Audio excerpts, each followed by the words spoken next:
Lunar Quantum Jumping Manifestation Course, Session 6, Root Traumas, Love and Money. Hi y'all. As we have been discussing, many of the negative things we experience in life are tied to internal assumptions we have about the world, and those assumptions are often rooted in trauma. Today we're specifically going to talk about root traumas, how they're formed, and how they end up relating to two of the biggest reasons people turn to manifestation and magic, which are issues of love and money. This is also where in the course we begin to talk about assumptions or beliefs in more detail, specifically because while self-concept is a very large part of any manifestation journey, the assumptions and beliefs you hold about the world and other people also account for a huge portion of the reality you build around yourself. So let's go straight to the point. What beliefs and assumptions do you think affect issues of love or wealth? Things like, all this gender does is lie, or people can't be trusted. Men are violent, women are manipulative. Real love doesn't exist, or there's no point in dating. On the other hand, there's rich people are all greedy and spoiled, or I can never hold on to money. And you have to work hard to be wealthy. These are things people say commonly, openly, publicly, and to themselves all the time. As sayings, they're considered totally normal. But knowing what you now know about how consciousness works, can you see how this would keep someone in a reality where these things keep being affirmed and popping up again and again? Now, this is not a judgmental observation by any means. More often than not, there are deeply understandable reasons why people end up believing things like this and repeating them to themselves. Things that have happened to them personally or that they have seen happen to others, which would be primary or secondary traumas, have caused them to feel mistrusting or see reality as a place of struggle or lack. When talking about the 3D and the 4D, the idea is not to say that things that happen to people aren't real or shouldn't matter, but to avoid internalizing them in your own reality as things that also must happen to you or must continue to happen into the future just because they happened to you in the past. Additionally, if you have such sentiments because of things that have happened to you personally, the goal is to understand that A, that only existed in the 3D and does not have to influence your inner world, and B, that what happened in the past no longer actually exists in full, and only lives on by the memories you keep and, more importantly, the feelings you have about them, and the beliefs you allow those feelings to generate. Both of these things can be changed, regardless of what happened in your or anyone's personal history.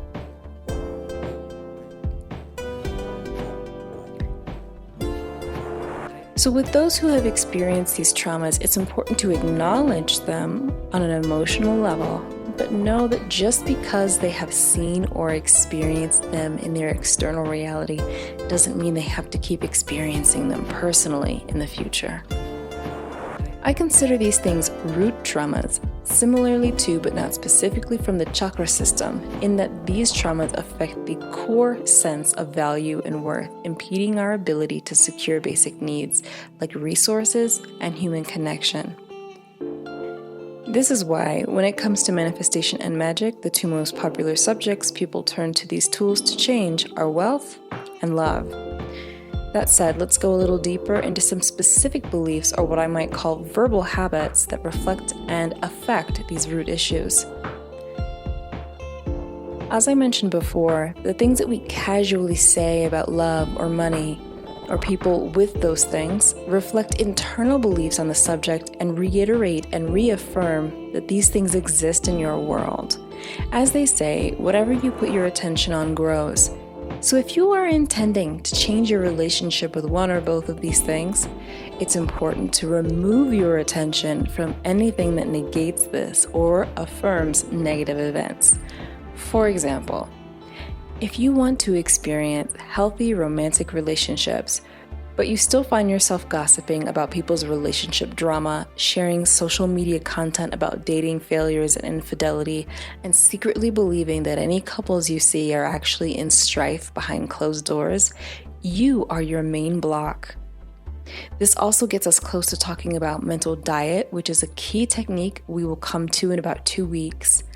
But again, one must stay mindful about the things they do, say, and even choose to observe, as simply placing your consciousness on something has an amplifying effect.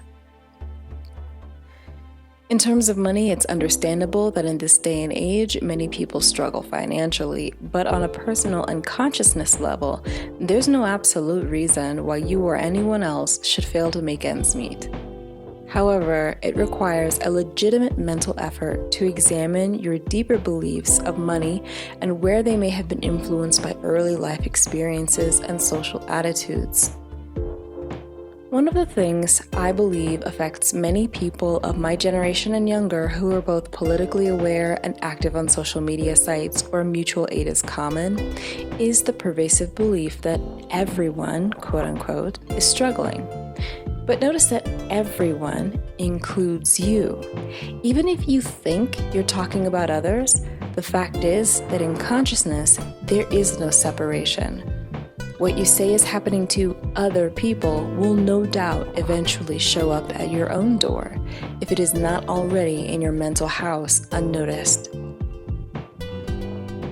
Both love and money come down to self-concept. In a sense, you can forget seeing money as such and understand it as a form of material love, and also see romantic love as just one type of reflection of love in general. Altogether, your self-concept and the kind of love you feel connected to and deserving of in the world are at the root of your relationships to both of these things, and in order to increase the abundance of either, you first have to find the places in yourself where you have blocked off these forms of love and heal them. Not only this, but in the spirit of not being attached to the 3D, learning to not see a job or a person or any external condition as your source of these forms of love, but rather consciousness, divine creator themselves, as the one ultimately capable of providing for you everything you desire, is very important and transformative. Here, truly, is where we get to the deepest aspect of healing these root traumas. Healing your I am. Healing your relationship and identification with divinity. When you feel separate from this spirit, you feel helpless and reliant on external conditions that control your experience. You give them the capability to dictate whether you prosper or starve. When your connection with divinity, and thus your inner power, dignity, and sense of inherent deservedness are healed, you understand that nothing in the 3D has the right or the power to dictate how much abundance you experience in your life.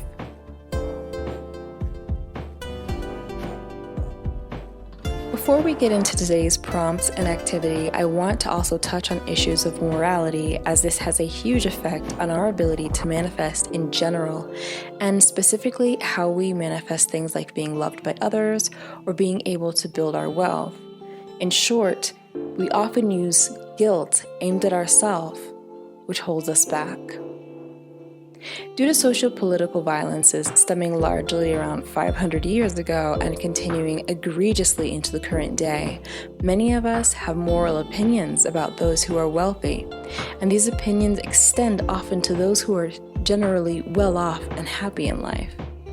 At a time when so many people are experiencing mental, physical, and spiritual illness, isolation, loneliness, and financial and spiritual poverty caused by those who abuse power, it has become so normal to suffer that there is an assumption on those who do not suffer that they should, or that they are undeserving due to privileges, or that they must have abused some system in order to live that life, or perhaps that they are not really well off and only appear to be, thus overall reinforcing the internal belief that, quote, everyone is doing poorly.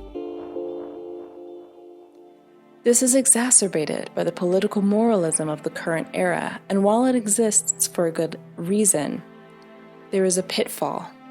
It ends up becoming a shackle by which people who totally deserve to do well in life, and if anything are the furthest possible from being abusers of power, mentally guilt and hold themselves back from thriving because they and their peers believe and verbally affirm that morally good people suffer and morally bad ones prosper.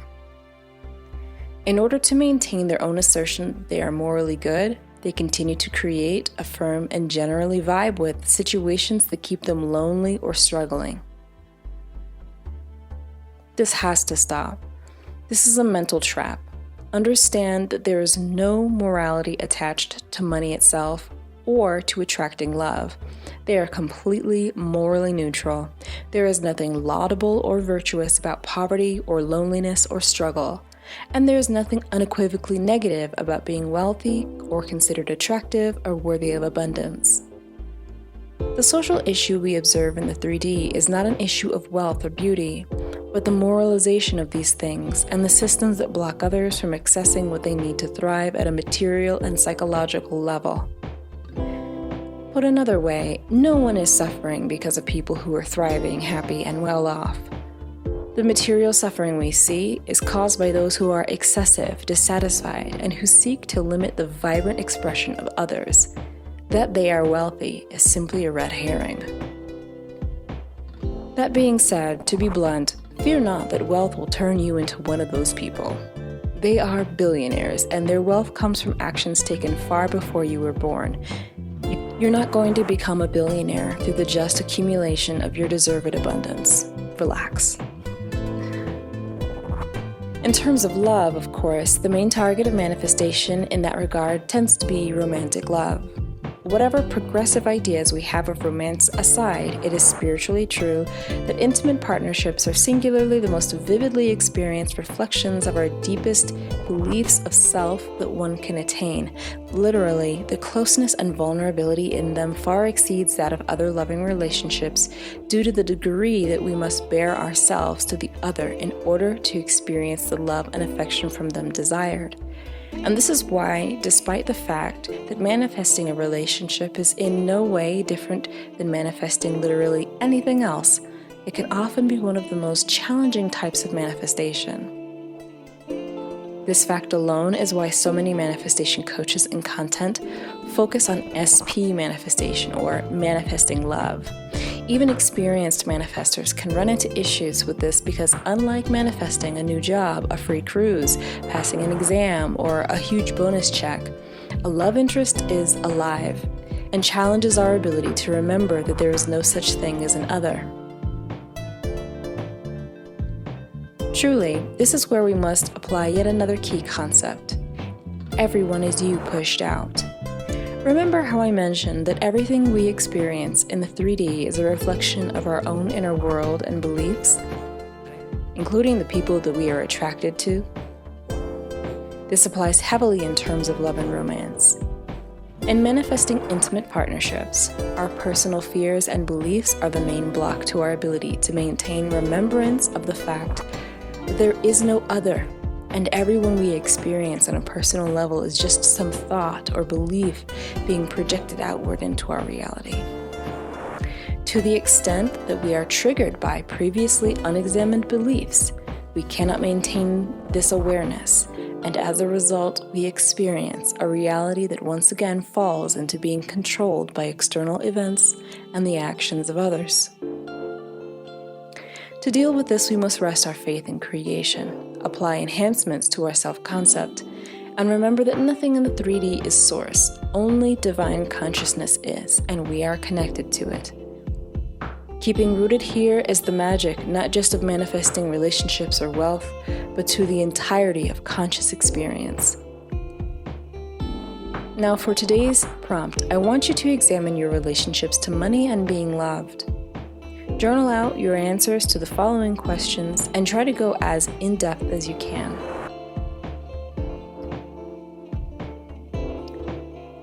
What examples of partnership was I exposed to as a child?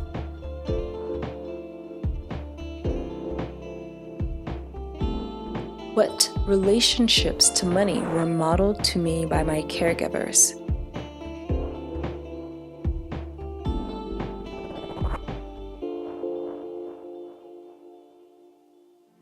What do I believe about people with an abundance of money?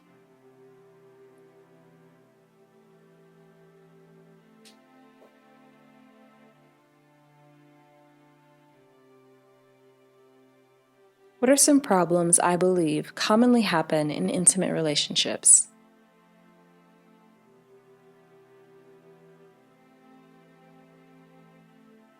Talk about at least one negative life event that you've experienced in regards to money. If there are more, list them.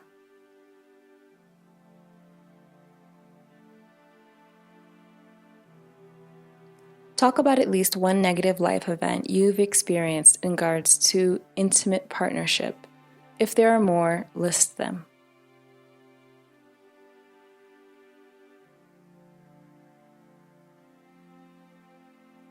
Where in your external world do you most often see both of these negative things mirrored back to you?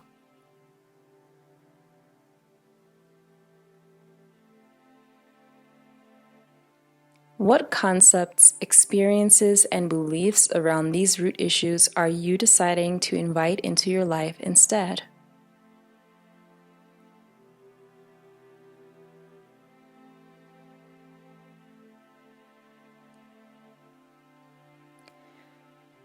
Write the following a minimum of 10 times. At best, fill a page or do more if you like. I deserve love and abundance in every form.